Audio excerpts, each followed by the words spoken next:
Arjentiinaatti bishaan dhiigatti jijjiirame. Bishaan dhiiga diimaan daandii bishaanii marsaa naannoo magaalaa guddoo Arjentiinaa Bu'aanos Aayiresitti argamu guute.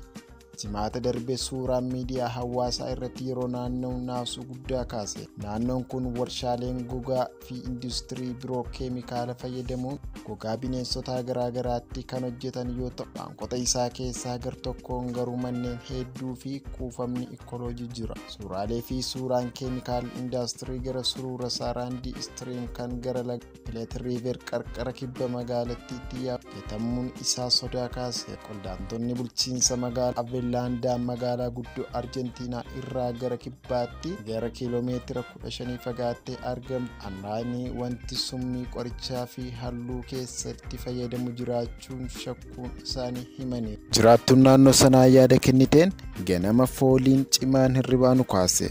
Barii 11 walakkaa irratti hafteen warshaa foolii cimaa qabu qilleensa guutee aarri biyya walga'e. Foolii isaatu nu dammaqse. Guyyaa keessaan yeroon foddaan ilaalu lagni guutummaatti diimateera. Laga dhiigaan laaqame fakkaata. Takkaa waan akka kanaa agarra hin beeknu jechuun yaada ishee kennite.